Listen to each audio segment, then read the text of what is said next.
आज के इस कार्यक्रम की अध्यक्षता कर रहे श्रद्धेय अध्यक्ष जी,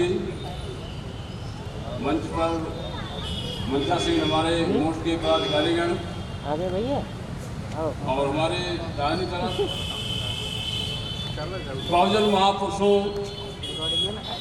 माताओं की प्रतिमा पर पुष्पार्पित करते हुए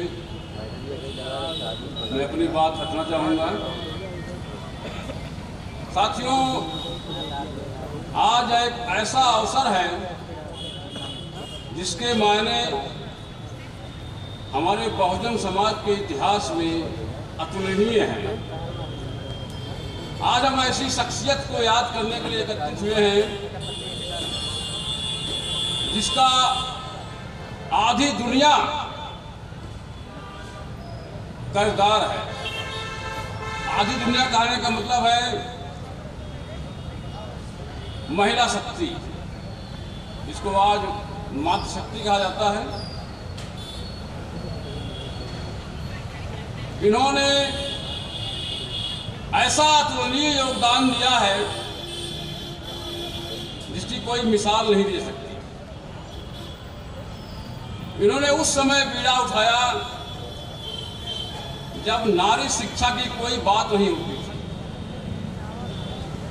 हमारी माताएं, बहनें, बेटियां शिक्षा से पूर्ण रूप से वंचित थी। लेकिन अगर देखा जाए, शिक्षा की देवी माता सावित्री बाई फुले ही हैं। उनको ही यह श्रेय जाता है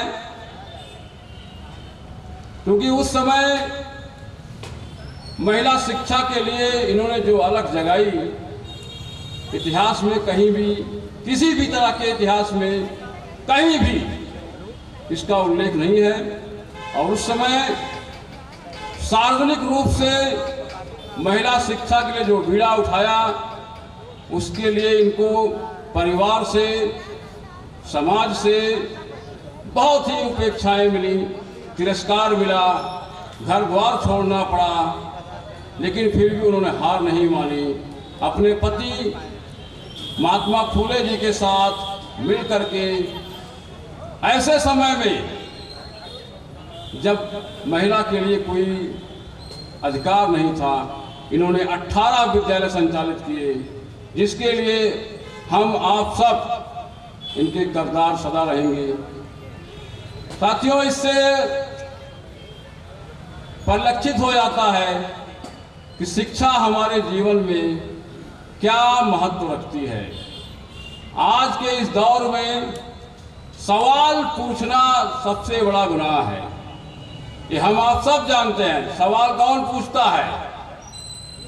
जिसको जानकारी होगी वही सवाल पूछता है। और सवाल पूछने के लिए हमको आपको सिर्फ एक चीज की जरूरत होती है, और वो है शिक्षा। शिक्षा जितना ज्यादा फैलेगी, आप जागृत होंगे और जिम्मेदार लोगों से सवाल पूछेंगे। और सवाल पूछना ही सबसे बड़ा इस समय गुनाह माना जा रहा है। और सवाल पूछने के लिए आपको जानकारी की जरूरत होगी, और जिसके लिए आपको अपने बच्चों को पढ़ाना जरूरी है। एक शिक्षक होने के नाते मैं समझ रहा हूं कि शिक्षक की क्या भूमिका है और शिक्षा की क्या भूमिका है।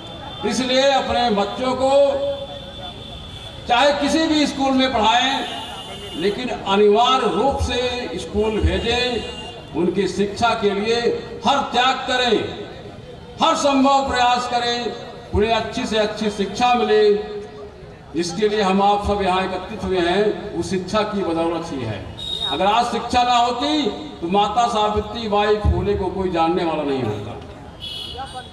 अगर आप शिक्षित हैं तो आप अपने अधिकार के बारे में जानेंगे, अपने अधिकार की मांग करेंगे, तब जाकर के आपको कुछ न कुछ मिलेगा ही।